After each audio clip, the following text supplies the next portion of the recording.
आओ मेहनत को अपना ईमान बनाए, अपने हाथों को अपना भगवान बनाए। नया जोश है, नई उमंग, अब है नई जवानी। हम हिंदुस्तानी, हम हिंदुस्तानी, हम हिंदुस्तानी, हम हिंदुस्तानी। भारत माता की जय। चलिए, आज के इस वीडियो में आप तमाम सब्सक्राइबर एंड व्यूअर्स महोदय का तहे दिल से धन्यवाद। हम क्लास 11th चैप्टर नंबर 5 जिसका कि नाम है complex numbers and quadratic equation, उसमें चल रहे हैं एक्सरसाइज 5.2 को लेकर। ठीक है, तो आज के इस वीडियो में 5.2 हम पूरा सॉल्व करने वाले हैं। तो कहीं नहीं जाइएगा, वीडियो को अंत तक देखिएगा और उसका A to Z क्वेश्चन को आप अच्छे से समझने का प्रयास कीजिएगा। हालांकि 1-2 क्वेश्चन देखिए, उसके बाद बाकी क्वेश्चन खुद बनाने का प्रयास कीजिए। ना बने ना तो फिर अगली का वीडियो देखिए। हैं, अब लगातार वीडियो देख लीजिएगा तो आपका विकास कैसे होगा। पढ़ना न है आपको, सीखना न है तो कैसे सीखिएगा? कैसे सीखिएगा? जब खुद बनाइएगा तब सीखिएगा। आइए, तो प्रश्न कहता है कि z बराबर -1 - i√3 का मापांक यानी कि मॉडुलस तथा कोणांक यानी कि आर्गुमेंट ज्ञात करें। तो चलिए शुरू करते हैं। सबसे पहले हमारा कॉम्प्लेक्स नंबर क्या है? z बराबर -1 - i को हम बाद में भी लिख सकते हैं, पहले भी लिख सकते हैं। अब सबसे पहले सोचिए कि ये जो कॉम्प्लेक्स नंबर है इसका रियल पार्ट कितना है और इसका इमेजिनरी पार्ट कितना है। जैसा कि आपको हमने बताया है कि कॉम्प्लेक्स नंबर के 2 भाग होते हैं, वास्तविक भाग और काल्पनिक भाग, real part and imaginary part. यहाँ पे -1 रियल पार्ट है और -√3 इमेजिनरी पार्ट है। क्यों -1 रियल पार्ट है? क्योंकि यह i से स्वतंत्र है। और क्यों -√3 इमेजिनरी पार्ट है? क्योंकि यह i के साथ है। तो जो संख्या i के साथ रहेगा, ठीक है भाई, जो संख्या i के साथ रहेगा वह इमेजिनरी पार्ट होगा, और जो i से स्वतंत्र होगा, i से इंडिपेंडेंट होगा, i से फ्री होगा, वह उसका रियल पार्ट होगा। तो आप सबसे पहले क्या काम करिए, इसका रियल पार्ट लिखिए -1 और इसका इमेजिनरी पार्ट लिखिए -√3। मतलब कि यह x का वैल्यू हो गया और यह y का वैल्यू हो गया, और x भी निगेटिव है, y भी निगेटिव है। इसका मतलब है कि z थर्ड क्वाड्रेंट में लाई करता है, यानी कि स्थित है। अब z का मापांक निकालना बड़ा आसान काम है। z का मापांक √x² + y²। x आपका -1 है बउआ, -1 का स्क्वायर, और y आपका माइनस में √3 है, तो -√3 का स्क्वायर। -1 का स्क्वायर +1 और -√3 का स्क्वायर +3, और 3 में 1 जोड़ोगे तो 4 होगा, और 4 का वर्गमूल कितना निकलेगा? 2। तो मापांक निकल चुका है, मापांक निकल चुका है। अब आइए कोणांक की बात करेंगे हम लोग। तो कोणांक निकालने के लिए, सबसे पहले कोणांक निकालने के लिए आपको, समझ रहे हैं ना, कोणांक निकालने के लिए आपका हमने फॉर्मूला बताया था कि सबसे पहले tan अल्फा बराबर tan थीटा का मोड, ये सूत्र आप लोगों को लिखवाया गया है। tan अल्फा बराबर tan थीटा का मोड, ये फॉर्मूला आपको लेकर चलना है पूर्णांक के लिए। चलिए, अब tan alpha equal to tan theta का सूत्र मैंने लिखवाया था y/x। tan थीटा का सूत्र क्या होता है बुआ? y/x। अब yx का वैल्यू आप जानबे करते हैं, बैठा दीजिए। y का मान -√3 और x का वैल्यू -1, तो यहाँ पे हो गया आपका tan अल्फा बराबर, ये माइनस से माइनस कट गया तो प्लस में √3, एंड ये मोड का मतलब हुआ कि ये प्लस में है फिर भी प्लस, अगर यहाँ माइनस होता फिर भी प्लस, हर हाल में प्लस। और √3 tan 60 डिग्री का मान होता है। ये √3 tan 60 डिग्री का मान होता है। तो इसीलिए अल्फा कितना हो गया, देखिए तुलना करिए, tan जहाँ tan अल्फा जहाँ 60 डिग्री, और 60 डिग्री को रेडियन में π/3 लिखा जाता है। 60 डिग्री जो एंगल है उसको रेडियन में π/3 लिखा जाता है, क्योंकि पाई का मान होता है 180 डिग्री, और 180 के बटा में 3 तो 60 बार में कट जाएगा। तो चलिए, चूंकि आंसर रेडियन में लिख रहा है इसीलिए हम भी रेडियन में इसको लिखे हैं। तो अल्फा का मान 0 डिग्री से 90 डिग्री के बीच में ही आना चाहिए। उसके बाद हमारा तो कॉम्प्लेक्स नंबर यहाँ है, हमारा तो कॉम्प्लेक्स नंबर कहीं ना कहीं यहाँ है, थर्ड क्वाड्रेंट में। मेरा कॉम्प्लेक्स नंबर थर्ड क्वाड्रेंट में है, x डैश y डैश। तो इसमें आपको थीटा बराबर लिखाया गया है अल्फा माइनस पाई। थीटा बराबर क्या लिखा गया है, आप पीछे वाला वीडियो जाकर देखिएगा, 5.2 का फुल कंसेप्ट वाला वीडियो देखिएगा, उसमें मिल जाएगा कि थर्ड वाला जो क्वाड्रेंट होता है उसमें कोणांक जो है थीटा बराबर अल्फा माइनस पाई के जरिए निकालते हैं। तो अल्फा का वैल्यू आपने यहाँ π/3 लाया है, और पाई अपने जगह पर, 3 आपका LCM, पाई माइनस 3 पाई, और 1 पाई में 3 पाई घट गया, माइनस में 2 पाई बटा में 3। तो एक आंसर हो गया आपका ई वाला मापांक के लिए, और एक कोणांक के लिए ये वाला हो गया, थीटा का मान निकल गया। चलिए, तो इसको अच्छा से समझिए, दूसरा क्वेश्चन सॉल्व करते हैं। लीजिए, तो सवाल नंबर 2 है आपके सामने, z बराबर -√3 प्लस i का मापांक तथा कोणांक ज्ञात करें। चलिए, उसी तरह से इसका भी सॉल्यूशन तुरंत कर लीजिए। z बराबर -√3 प्लस i, इसका रियल पार्ट हो गया बुआ माइनस में √3, इसका इमेजिनरी पार्ट हो गया 1। देखिए i के पीछे कोई नंबर नहीं है, तो 1 छुपा हुआ है। आई के पीछे कोई नंबर नहीं है तो 1 छुपा हुआ है। काहे छुपा हुआ है कि 1 में आई से गुना करिएगा तो आई ही रहेगा। तो चलिए, अब ये वाला x का मान हो गया, ई वाला y का मान हो गया। x आपका माइनस में है, y आपका प्लस में है, तो ये किस क्वाड्रेंट में रहेगा, सोचिए, बताइए। तो z सेकेंड क्वाड्रेंट में स्थित है, सेकेंड क्वाड्रेंट में स्थित है।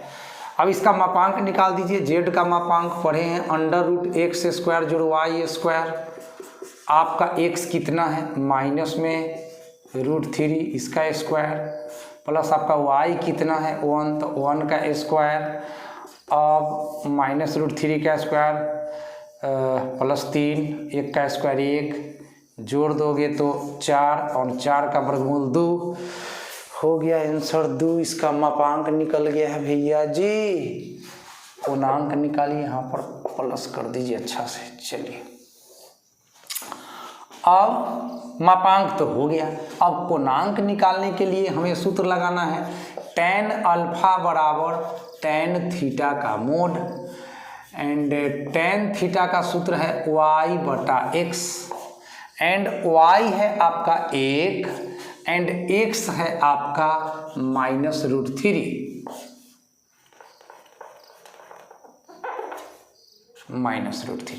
मोड के कारण ये माइनस जो है वो भी प्लस में लिखा जाएगा।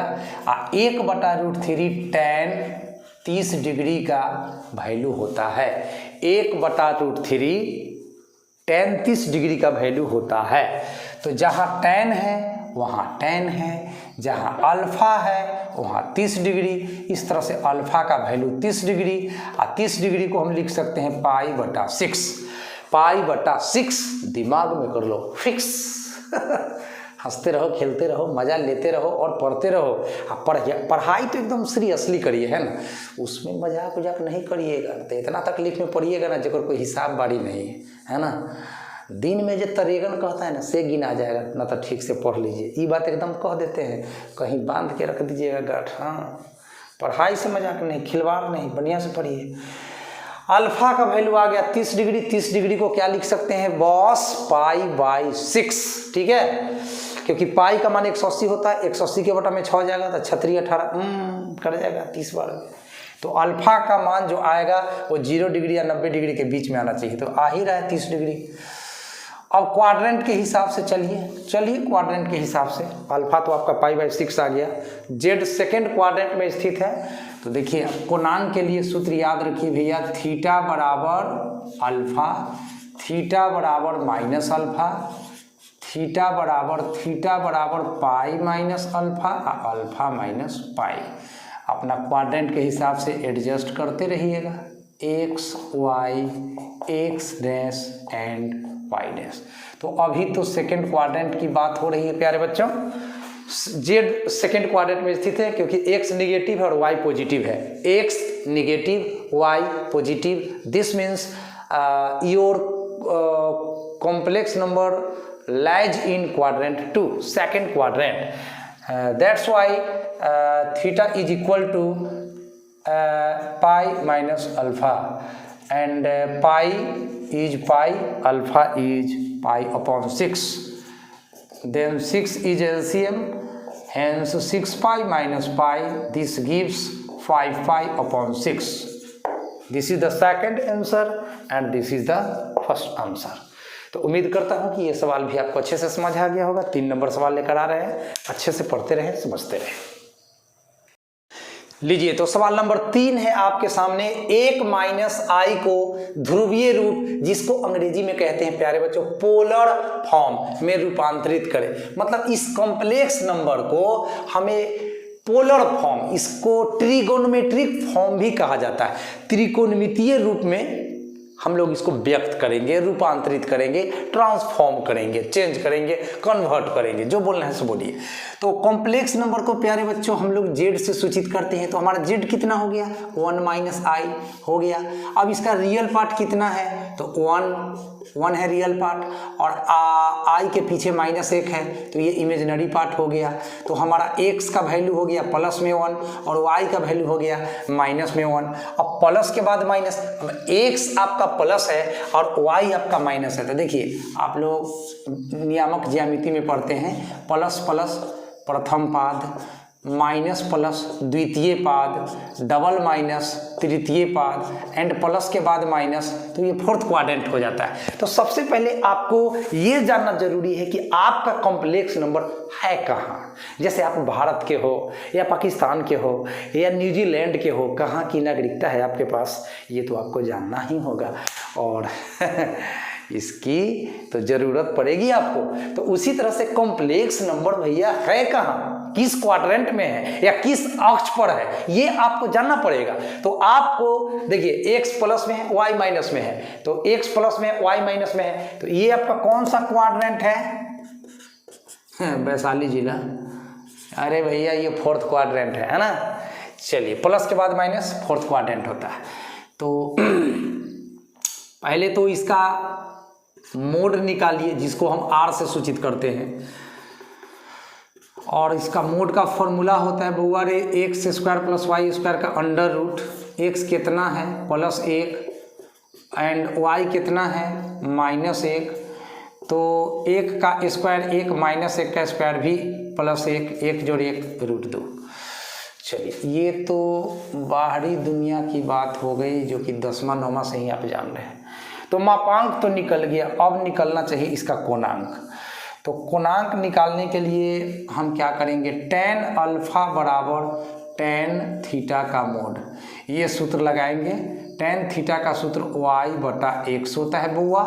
y तुम्हारा -1 हुआ, x तुम्हारा +1 हुआ, 1 में 1 से भाग दोगे तो 1 रहेगा, माइनस अपने जगह पर। अब मोड के कारण ये माइनस जो है वो भी आपका +1 हो गया। हम लोग फ्रेम से बाहर नहीं गए हैं। चलिए अब हम यहाँ पे आते हैं।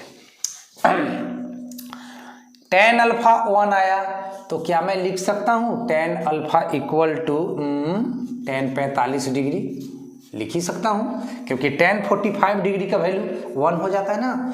तो तुलना करिए, tan के जगह इधर भी tan है, अल्फा की जगह कौन है, तो अल्फा की जगह तो 45 डिग्री है, और 45 डिग्री को तो हम π/4 रेडियन लिखते हैं। 45 डिग्री को हम लोग π/4 रेडियन लिखते हैं। त्रिकोणमिति में आपने सीखा है डिग्री को रेडियन में बदलना, रेडियन को डिग्री में बदलना। तो 45 डिग्री को रेडियन में जो वैल्यू होता है वो होता है π/4। चलिए अब क्वाड्रेंट के हिसाब से हम लोग एडजस्ट करेंगे। हमारा कॉम्प्लेक्स नंबर कहाँ स्थित है, चूंकि z क्या है प्लस के बाद माइनस, तो प्लस के बाद माइनस फोर्थ क्वाड्रेंट में स्थित है। z फोर्थ क्वाड्रेंट में स्थित है, z फोर्थ क्वाड्रेंट में स्थित है, तो इसीलिए थीटा बराबर क्या माइनस अल्फा, तो माइनस अल्फा का वैल्यू निकल चुका है π/4। इसीलिए z का ध्रुवीय रूप, z का कौन रूप बउआ, ध्रुवीय रूप, इसका सूत्र होता है r × cos theta plus I sin theta, ऐसा फॉर्मूला होता है। अब r और थीटा का मान बैठा दीजिए, आपका आंसर हो जाएगा। तो r का मान बउआ, r का मान √2, r का मतलब क्या, मापांक, और क्या cos, एंड थीटा का वैल्यू -π/4, तो -π/4 प्लस I साइन के बाद फिर थीटा है, तो थीटा का वैल्यू -π/4 हो गया, कहानी खत्म, आंसर हो गया जी, बिल्कुल। लीजिए तो क्वेश्चन नंबर 4 है आपके सामने। z = -1 + i को ध्रुवीय रूप यानी कि पोलर फॉर्म में रूपांतरित करें। तो चलिए सबसे पहले हम कॉम्प्लेक्स नंबर को लिखते हैं। z बराबर -1 + i, रियल पार्ट हो गया आपका -1, इमेजिनरी पार्ट +1, तो x का वैल्यू हो गया -1 और y का वैल्यू हो गया आपका +1। अब हम सबसे पहले इसका मापांक और कोणांक ज्ञात करते हैं। सबसे पहले इसका मापांक और कोणांक ज्ञात करते हैं। मापांक और कोणांक का वैल्यू जब निकल जाएगा तो इसको आराम से इजीली हम लोग पोलर फॉर्म में व्यक्त कर देंगे। तो चलिए इसका मापांक निकालिए, मॉडुलस ऑफ z, जिसको कि r से सूचित करते हैं यहाँ पे, तो √x² + y², ऐसा फॉर्मूला है। x इज -1 -1 का स्क्वायर, y इज +1 +1 का स्क्वायर, -1 का स्क्वायर 1, 1 का स्क्वायर 1, 1 + 1 2 √2 हो गया। चलिए ये हो गया काम खत्म। अब मापांक निकल गया। कोणांक के लिए ये तो मापांक हो रहा था, अब कोणांक के लिए फॉर आर्गुमेंट, कोणांक के लिए हम लोग क्या करेंगे, एक सूत्र लगाएंगे, tan अल्फा बराबर tan थीटा का मॉड। tan थीटा का सूत्र होता है y/x, एंड y का वैल्यू आप 1 डाल दीजिए, x का वैल्यू -1 डाल दीजिए। तो 1 में 1 से भाग दीजिएगा तो 1 ही रहेगा, और माइनस तो यहाँ है ही, -1 मोड में है तो +1 निकलेगा। 1 के चलते आप लिख सकते हैं tan 45 डिग्री, तो tan के स्थान पे tan है, अल्फा के स्थान पर 45 डिग्री, तो अल्फा निकल गया आपका 45 डिग्री। अल्फा का मान जो है 0 और 90 के बीच में ही आना चाहिए, इस बात को हमेशा ध्यान रखिएगा। 45 डिग्री को हम लोग क्या लिख सकते हैं, π/4, तो आपका अल्फा निकल गया। अब चूंकि z किस क्वाड्रेंट में है, माइनस के बाद प्लस, मतलब सेकेंड क्वाड्रेंट में स्थित है। Complex number lies in quadrant number 2, इसीलिए इसमें थीटा का वैल्यू होगा π-अल्फा, तो π-अल्फा का वैल्यू आपका बउआ π/4। अब यहाँ भिन्न के जोड़ बना लीजिए, जोड़ घटाओ, तो यहाँ पाई के बटा में 1 है, 1 4 का LCM 4, तो ये रहा 4π -1 पाई, मिला जुला के 3π/4, तो 3π/4 हो गया। थीटा का वैल्यू 3π/4 हो गया।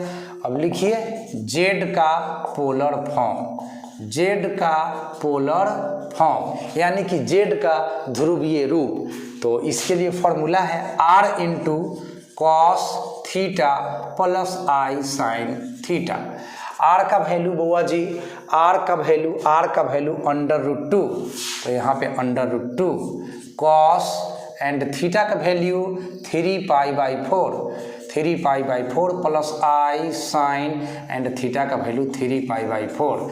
इसी को बोलते हैं कॉम्प्लेक्स नंबर का क्या, ध्रुवीय रूप। चलिए तो नेक्स्ट क्वेश्चन सोल्व करते हैं। लीजिए तो सवाल नंबर 5 में आपका स्वागत है। z बराबर -1 - i को ध्रुवीय रूप यानी कि पोलर फॉर्म में व्यक्त करना है। तो चलिए हमारा कॉम्प्लेक्स नंबर है बुआ z बराबर -1 - i। इसका रियल पार्ट कितना है तो -1, इसका इमेजिनरी पार्ट कितना है तो -1, और तो x का वैल्यू -1 और y का वैल्यू भी -1। चलिए यानी कि ये थर्ड क्वाड्रेंट में स्थित है हमारा कॉम्प्लेक्स नंबर। तो सबसे पहले इसका मापांक निकालते हैं। z का मापांक यानी कि सम्मिश्र संख्या का मापांक यानी कि कॉम्प्लेक्स नंबर का मॉडुलस, जिसको कि r से यहाँ पर डिनोट करना है, जिसके लिए सूत्र पढ़े हैं x² प्लस y² का वर्गमूल यानी कि √ x का वैल्यू -1 इसका स्क्वायर, y का वैल्यू -1 इसका स्क्वायर, -1 का स्क्वायर प्लस 1 -1 का स्क्वायर प्लस 1, 1 जोड़ 1 2 √2 हो गया। ठीक है, √2 हो गया रे बउआ सा। मज़ा आता है कि नहीं पढ़ने में? देखिए कोई काम में मज़ा आए चाहे नहीं, लेकिन पढ़ाई में मज़ा आना चाहिए। देख लीजिए, विद्वान सर्वत्र पूज्यते, सोच लीजिए विद्वान बन जाओगे तो सब जगह पूजा होगी, बाकी तो दिक्कत है। चलिए, फॉर आर्गुमेंट मतलब अब हम कोणांक की बात करेंगे। कोणांक के लिए मापांक तो निकल गया √2, अब इसका कोणांक निकलना जरूरी है। तो फॉर्मूला लगेगा tan अल्फा बराबर tan थीटा का मोड एंड tan थीटा का फॉर्मूला y/x एंड y का वैल्यू -1, x का वैल्यू -1, माइनस से माइनस गया और 1 में 1 से भाग देंगे तो 1, मोड में +1 रहेगा फिर भी +1, अब -1 रहेगा फिर भी +1। 1 जो है वह tan 45 डिग्री का वैल्यू होता है। तो जहाँ अल्फा 45 डिग्री, तो अल्फा का मान हो गया 45 डिग्री। अब क्वाड्रेंट के हिसाब से चलिए, माइनस ये माइनस तो थर्ड क्वाड्रेंट की पहचान है। तो चूंकि z थर्ड क्वाड्रेंट में स्थित है, z थर्ड क्वाड्रेंट में स्थित है, इसीलिए थीटा बराबर अल्फा माइनस पाई, ऐसा फार्मूला है। थर्ड क्वाड्रेंट के लिए कोणांक निकालने के लिए ये फार्मूला है, थीटा बराबर अल्फा माइनस पाई। अल्फा का वैल्यू 45 डिग्री आया था, जिसको कि π/4 भी लिख सकते हैं। तो ये लिख दिया मैंने π/4 माइनस पाई, 4 LCM हुआ पाई माइनस 4 पाई। अब 1 पाई में 4 पाई घटेगा बउआ सा, तो 3 π/4। अब इसीलिए z का ध्रुवीय रूप, z का कौन रूप बउआ सा, ध्रुवीय रूप, जिसको अंग्रेजी में क्या कहते हैं हो, पोलर फॉर्म, चाहे ट्रिगोनोमेट्रिक फॉर्म भी बोलते हैं। तो लीजिए इसका सूत्र है r into cos theta plus i sine theta. तो ये r का वैल्यू आप डाल दीजिए, r का वैल्यू रूट में 2, तो डाल दो रूट में 2 एंड कॉस थीटा का वैल्यू रे बउआ सा माइनस में 3π/4 प्लस आई साइन थीटा के वैल्यू -3π/4। यह हो गया आंसर। लेके आते हैं 6। लीजिए तो छठा नंबर सवाल सॉल्व करके बताते हैं। प्रश्न कहता है कि z बराबर -3 को ध्रुवीय रूप यानी कि पोलर फॉर्म में रूपांतरित करें। तो बउआ सबसे पहले कॉम्प्लेक्स नंबर लिखा, z बराबर -3। क्या मैं -3 को इसे लिख सकता हूँ, -3 प्लस 0 गुना i। सोचो, क्या मैं -3 को क्या मैं -3 को -3 प्लस 0 गुना आई लिख सकता हूं? सोचो, लिख सकता हूं कि नहीं? बेशक, ऑफ कोर्स लिख सकता हूं। कैसे भैया? अरे 0 में आई से गुना होगा तो 0, और 0 जोड़ेंगे -3 में तो -3 का -3 रह जाएगा। तो हम ऐसा लिख सकते हैं। अब कहिएगा सर ऐसा लिखने का फायदा क्या हुआ? यह a प्लस IB के रूप में है, मतलब ये कॉम्प्लेक्स नंबर हुआ। अब आइए, अब इसका रियल पार्ट कौन हुआ? तो जो i से फ्री है, मतलब -3, और इसका इमेजिनरी पार्ट जो i के जोड़े है, मतलब 0। तो आपका x का वैल्यू हो गया -3 और y का वैल्यू हो गया 0। तो अब ये कॉम्प्लेक्स नंबर कहाँ स्थित है, जरा बताइएगा। अब ये कॉम्प्लेक्स नंबर कहाँ स्थित है? First quadrant, second quadrant, third quadrant, fourth quadrant? कहीं नहीं, किसी भी क्वाड्रेंट में ये कॉम्प्लेक्स नंबर स्थित नहीं है। तो कहिएगा सर तो कहाँ स्थित है? कहाँ स्थित है? हमारा टोपी पर है? नहीं, देखो भैया, y का मान 0 है ना, y का मान 0 है ना, तो ये कॉम्प्लेक्स नंबर x अक्ष पर स्थित है। x अक्ष पर भी 2 कंडीशन बनता है, गौर कीजिए। ये x अक्ष है ना, बिल्कुल है, यहो में कहे के बात है जी हाँ। तो -3, 0 मतलब x निगेटिव है, तो 1 2 3 ये है आपका, यहाँ पे कॉम्प्लेक्स नंबर स्थित है जी।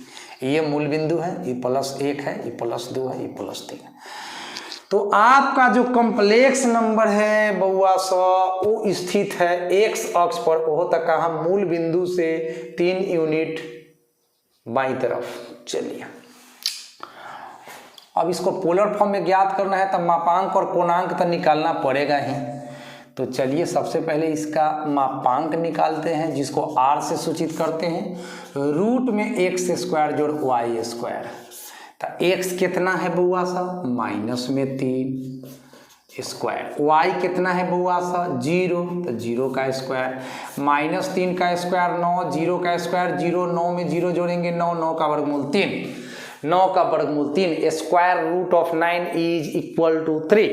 9 का वर्गमूल 3, मापांक निकल गया। अब इसका कोणांक कैसे निकलेगा? अब सोचो, अगर कॉम्प्लेक्स नंबर x अक्ष पर स्थित है और मूल बिंदु से बाईं तरफ, तो कहीं रहे, यहाँ रहे, कहीं भी रहे, मतलब मूल बिंदु से, ओरिजिन से लेफ्ट में x अक्ष पर कहीं भी रहे। x अक्ष पर की बात हो रही है, क्वाड्रेंट की बात नहीं हो रही है।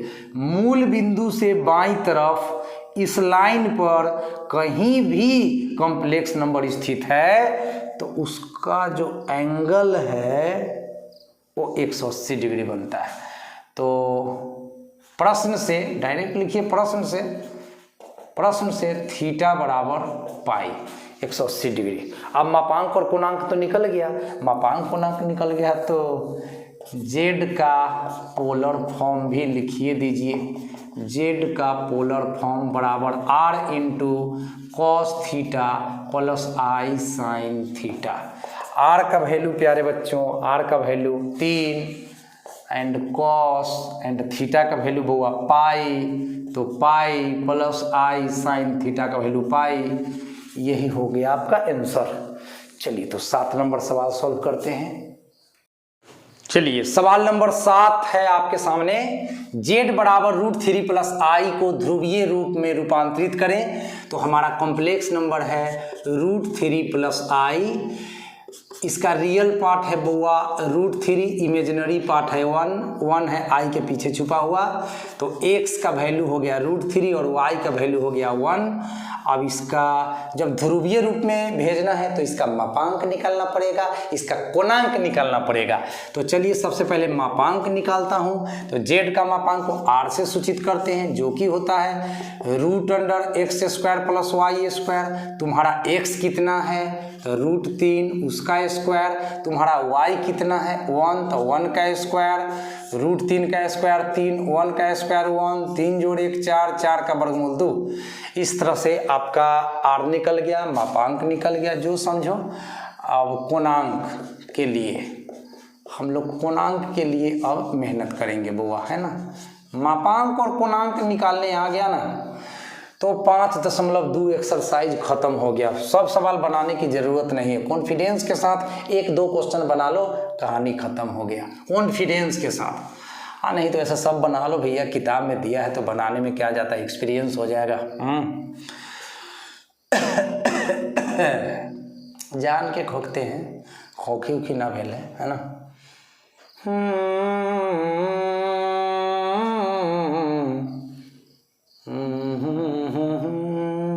मन लग रहा है? मन तो लगना चाहिए भैया, पढ़ाई हो रहा है। चलिए, कोणांक के लिए tan अल्फा बराबर tan थीटा का मोड।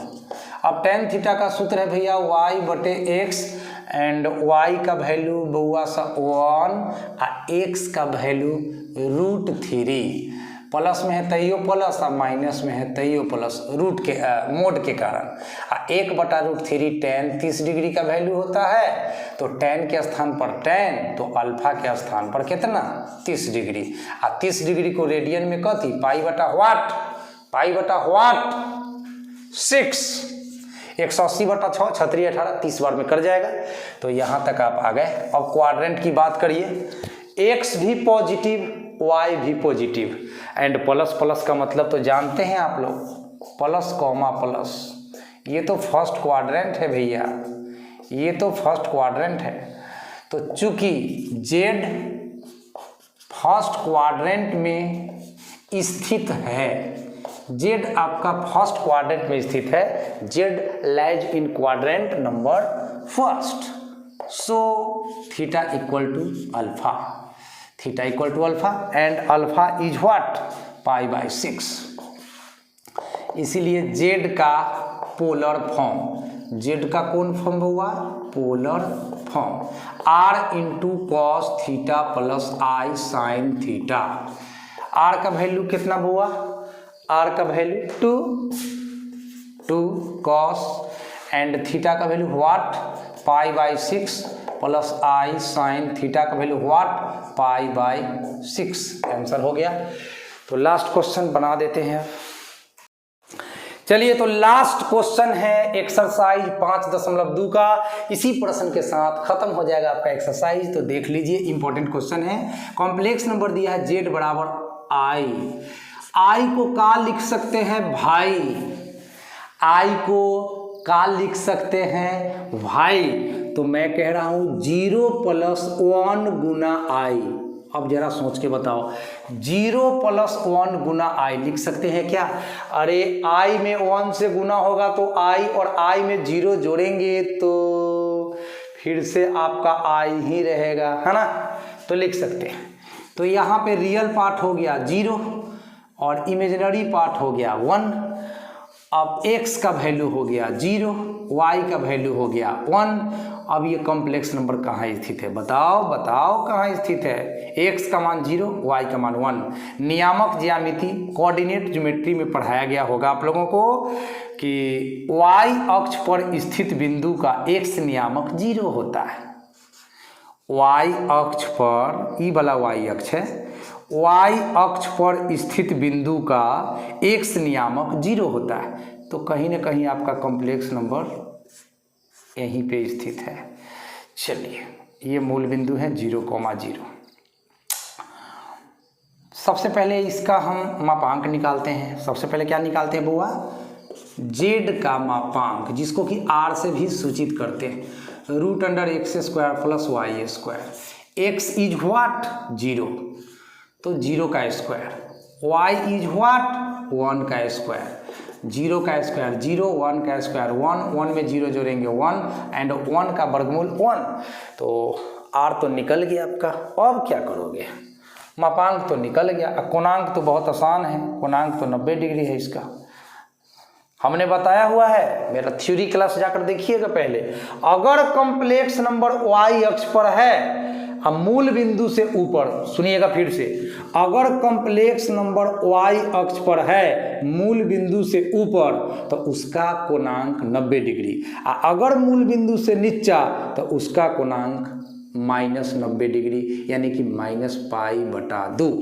तो प्रश्न से डायरेक्ट लिखते हैं, डायरेक्ट क्या, चूंकि z y अक्ष पर स्थित है, y अक्ष पर स्थित है, इसीलिए हाँ y अक्ष पर स्थित है और y बड़ा है कथी से, 0 से, क्योंकि y का मान प्लस में 1 है, तब प्लस वाला संख्या 0 से बड़ा होता है। तो हमने आपको अपने थ्योरी क्लास में फुल कॉन्सेप्ट ऑफ एक्सरसाइज 5.2 वाला वीडियो में बताया है कि if z lies on the y axis and y is greater than 0, in this case theta is equal to π/2 मतलब 90 डिग्री। तो इसका मापांक भी निकल गया, इसका कोणांक भी निकल गया, इसीलिए z का पोलर फॉर्म, z का पोलर फॉर्म। तो ये सूत्र है r into cos theta plus i sine theta. अब r के जगह क्या डाल दोगे तो 1 डाल दोगे, कॉस एंड थीटा की जगह क्या डाल दोगे तो π/2 प्लस i साइन थीटा की जगह क्या डाल दोगे तो π/2। अब 1 से इसमें गुना कर दोगे तो कोई फर्क भी नहीं पड़ेगा, तो cos π/2 प्लस i साइन π/2, यही आंसर हो गया। तो इसी के साथ आपका ये एक्सरसाइज समाप्त हो गया। तो उम्मीद करता हूँ कि आपको हमारा वीडियो बहुत अच्छा लगता होगा। हमारे चैनल पे आपको मिलता है भरपूर ज्ञान और थोड़ा बहुत मनोरंजन, है कि नहीं? तो अच्छे से पढ़िए और अपने माता पिता का सपना को पूरा कीजिए। अरे अपने लिए ना सही भैया, अपने माता पिता के लिए जियो, अपने देश के लिए जियो। देखो ये ज़िंदगी जो है ना, ये है तो बड़ा अनमोल, लेकिन ये अपने लिए नहीं, इसका मकसद एकदम दूसरे के लिए। जैसे वृक्ष में फल लगता है, वृक्ष एक भी फल खाता है नहीं खाता है, सारा फल दूसरा खा जाता है। तो हमारा आपका ज़िंदगी भी दूसरे के लिए होना चाहिए, है ना? तो मिलते हैं एक प्यारा सा वीडियो लेकर आपके लिए बहुत जल्द। तब तक आप पढ़ते रहिए और छठ पर्व का आनंद लीजिए। अभी पूरा एकदम माहौल है छठ व्रत का, सूर्य भगवान का पूजा हो रहा है, आप भी पूजा कीजिए। जय छठी मैया की। Thank you so much.